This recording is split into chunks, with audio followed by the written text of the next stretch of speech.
ओम शांति। दुआओं के सेशन में आप सभी ब्राह्मण आत्माओं का स्वागत है। एक बार फिर मनसा सेवा ग्रुप की सारी आत्मा को ढेर सारी बधाइयाँ और बाबा को भी ढेर सारा शुक्रिया, क्योंकि निशा बहन का ऑपरेशन सक्सेसफुल हो गया है, लेकिन अभी फिलहाल वह ऑब्जर्वेशन में है।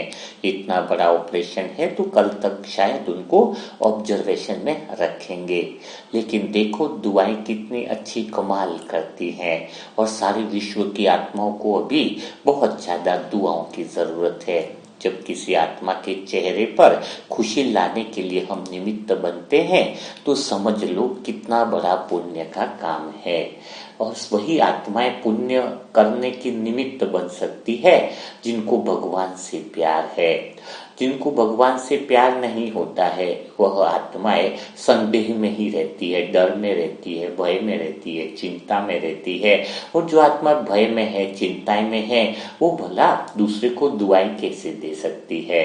जो मास्टर सर्वशक्तिवान अपने को समझता है वही आत्माएं दिल से दुआएं देता है।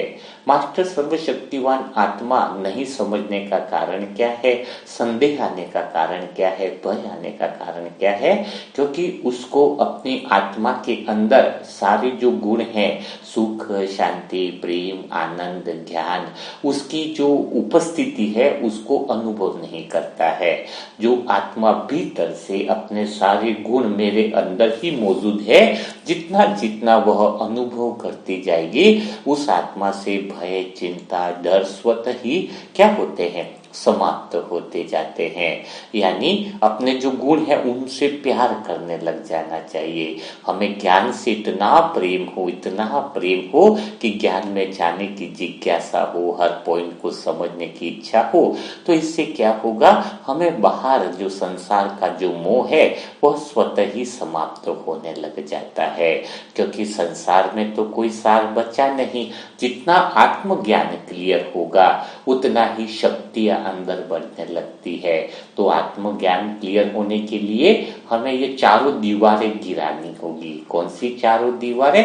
पहली यही कि हमें बार बार स्वयं से बातें करनी है कि हे मीठे बाबा, मैं आत्मा तो अब इस संसार को असार समझती हूँ। इस संसार से मुझे कोई लगाव नहीं है। संसार तो मानो व्यस्त है। जितना तुम यह आत्मज्ञान की पहली दीवार को क्रॉस करोगे, तुम्हारे अंदर बहुत ज्यादा शक्ति का अनुभव होने लगेगा।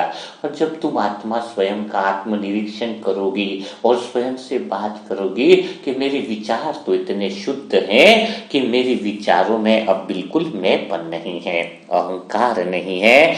और जब विचारों से मैंपन और अहंकार मुक्त होने लगता है तो स्वतः ही आत्मा की शक्ति बाहर आने लगती है। तुम स्वयं से बात करो कि मेरे कर्म अभी निष्काम होते जा रहे हैं, यानी कामनाओं से मुक्त होते जा रहे हैं।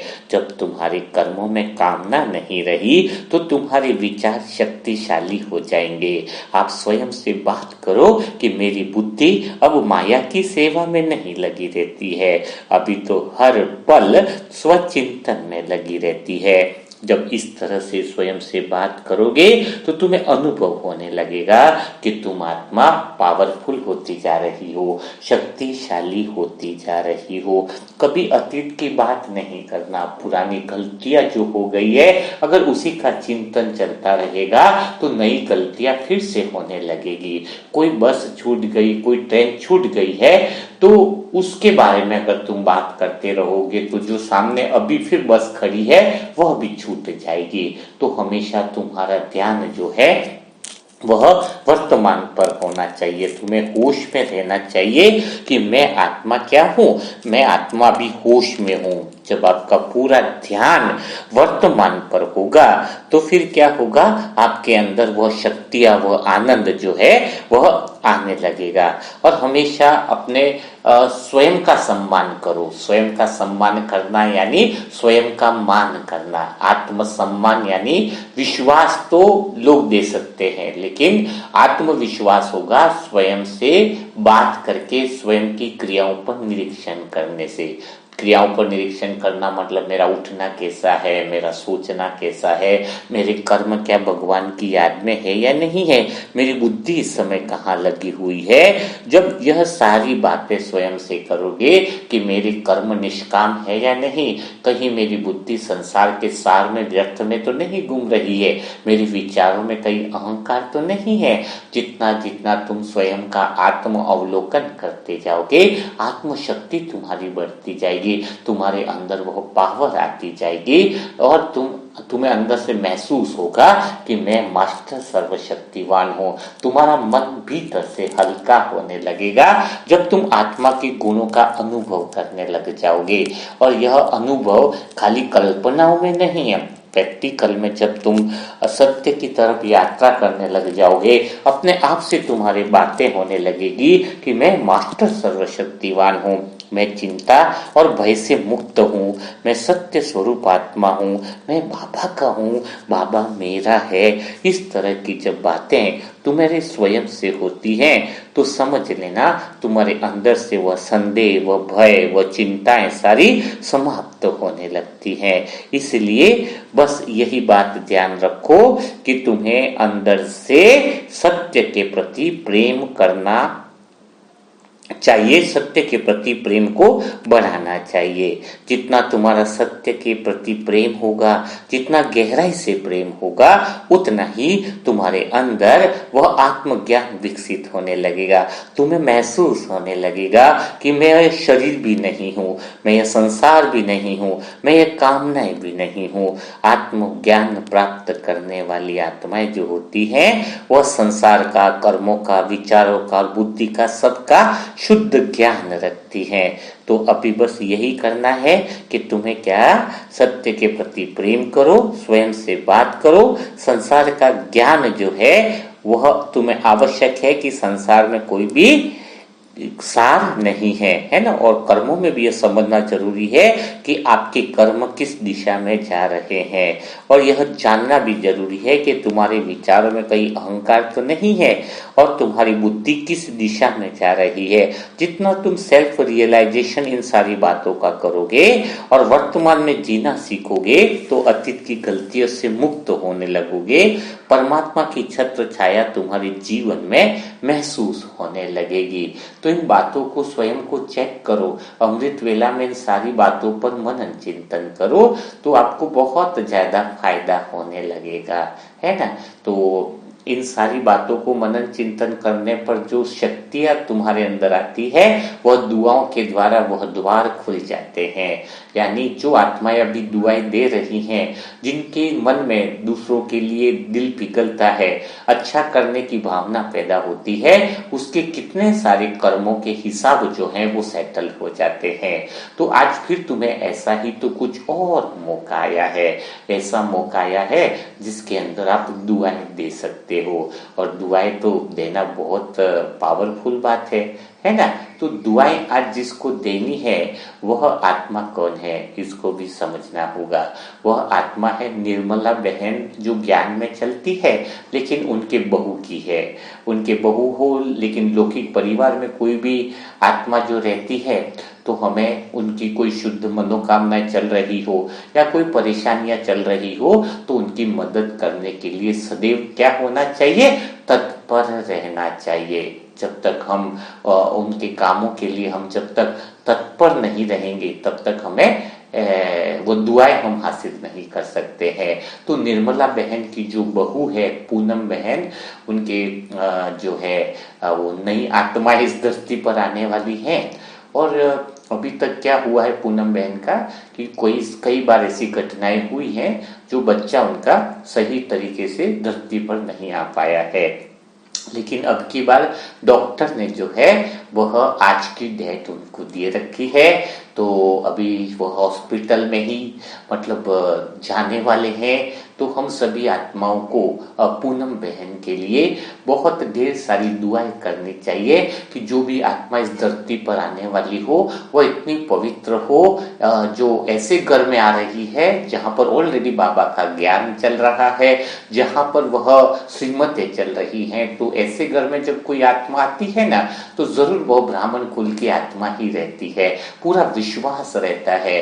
तो ऐसी आत्माएं जो अभी धरती पर आने वाली है, उसके लिए आपको पूनम बहन के लिए बहुत अच्छे से योग करना है, बहुत ढेर सारी दुआएं देनी है कि वह आत्माएं जो हैं इस धरती पर आए, पूनम बहन का अच्छे से डिलीवरी हो जाए, स्वस्थ तरीके से बच्चा भी सुरक्षित रहे। तो यही शुद्ध भावनाएं हमें रखनी है और वही दुआएं हमें देनी है। तो बिना देरी किए पूनम बहन की डिलीवरी सक्सेसफुल होनी चाहिए, क्योंकि लगभग 3 बार ऐसा हो चुका है कि उनकी डिलीवरीज के अंदर इश्यू आए हैं। लेकिन जब दोपहर में बात हुई तो आधा घंटे का मेडिटेशन किया था। तो बाबा ने पहले मेडिटेशन करते हैं, फिर ही बाबा से परमिशन आती है और बाबा कहते हैं, अनुभव दिलाते हैं कि बच्चे चिंता मत कर, मैं साथ खड़ा हूं। जब यह अनुभव हो जाता है तो सामने वाले को भी कमिटमेंट से कह ही देते हैं कि फिक्र मत करो, वह दुआओं का बल, वह मनसा सेवा ग्रुप का परिवार और स्वयं भगवान छत्र छाया बनकर इसकी रक्षा करेगा। अब की बार तो डिलीवरी सही तरीके से होनी ही है। जब भगवान के घर पर भी आकर निराशा हाथ लगे तो फिर वह द्वार किस काम का। यहाँ पर तो डंके की चोट से बात होती है, होना ही हुआ ही पड़ा है। जब हमारा क्या स्वार्थ, करण करावन हार तो भगवान करा रहा है, हम तो निमित्त आत्माएं हैं। सारी इज्जत किसकी है? भगवान की है। हमारे सारे शब्दों की लाज रखने का काम किसका है? स्वयं भगवान का है। तो जब स्वयं भगवान हमारे शब्दों की लाज रखता है, हमारे पीछे स्वयं ऊंचे से ऊंचा भगवान खड़ा रहता है, तो फिर यह काम भी होना ही है। जब कैंसर जैसी बीमारियां ठीक हो गई, जो काम असंभव थे वह संभव होने लग गए, पथरी स्टोन वाली चीज जो निकल नहीं रहती ऐसी चीजें ठीक हो गई, किडनियों की बीमारी ठीक हो गई, हार्ट के ऑपरेशन ठीक हो गए, और क्या प्रैक्टिकल में उदाहरण लोगे कि दुआएं क्या नहीं कर सकती है। दुआएं वह सब कुछ कर सकती है जो असंभव काम को भी संभव कर सकती है। तो एक बार फिर हमें दिल से लग जाना है उस आत्मा के लिए, पूनम बहन के लिए, कि वह आत्मा जो है उसकी डिलीवरी बहुत अच्छे से हो जाए, नॉर्मल तरीके से हो जाए। जो पिछली बार समस्या है वो बस छूट गई सो छूट गई, अभी जो बस खड़ी है उसके लिए, यानी अभी जो हमारे सामने इंसिडेंट सामने है उसी को हमें दुआएं देनी है। तो देखते हैं कौन सी आत्मा कितना दिल से दुआएं देती है पूनम बहन के लिए। तो जो भी आत्माएं नई मनसा सेवा ग्रुप से जुड़ना चाहती है, श्रेष्ठ पुरुषार्थ करना चाहती है, उसके लिए मोबाइल नंबर है 7202921969। और एक बात पक्की रखो कि इस ग्रुप में सिर्फ वही आत्माएं चाहिए, वही अर्जुन चाहिए जो लड़ने वाला हो। ज्ञान सुनने का काम बहुत हो गया, मूल्य पढ़ने का काम बहुत हो गया, मूल्य मंथन भी बहुत हो गया। अब समय है प्रैक्टिकल में, तर्कश में जितने भी तीर हैं दुआओं के, ज्ञान के, सत्य के, अनुभव के, वो बाहर निकालने का समय आ चुका है। जितनी समझ तुमने ली है, जितनी दुआओं का खाता तुमने इकट्ठा किया है, उस ज्ञान के भंडार को बाहर निकालो। अभी बहुत सारी आत्माएं हैं जो कतार में खड़ी है, दुआओं के लिए खड़ी है। अभी तो एक एक आत्माओं को दुआ देना आपको सिखाया जा रहा है। अभी तो ग्रुप में लाइन लगेगी, इतनी असंख्य दुखी अशांत आत्माओं की भीड़ लगने वाली है। उस समय तुम कैसे दुआ करोगे? कहीं तुम अपने काम में तो नहीं लगे हो, कहीं तुम व्यर्थ कामों में तो नहीं अपना समय गवा रहे हो। जिन कामों में अहंकार को, कामनाओं को पूर्ण करने में समय लगा रहे हो, वह तो तुम्हें और कष्ट देने वाली है, वह तो परेशान करने वाली है। तुम जरा चेक करो कि आपका समय कितना महत्वपूर्ण कामों में लग रहा है। अभी जो आप काम कर रहे हो, क्या यह काम महत्वपूर्ण है? क्या यह काम समय देने लायक है? जब तुम ये बात अपने आप से पूछते रहोगे तो होश में रहोगे। जो काम करने लायक है वह दुआएं देने का काम है। तो इस काम को बहुत अच्छी रीति से करो, ढेर सारी दुआएं दो। आपकी दुआओं से दूसरे के जीवन में खुशहाली आ सकती है। तो कल फिर हम मुलाकात करेंगे ऐसे ही दुआओं के सेशन के साथ।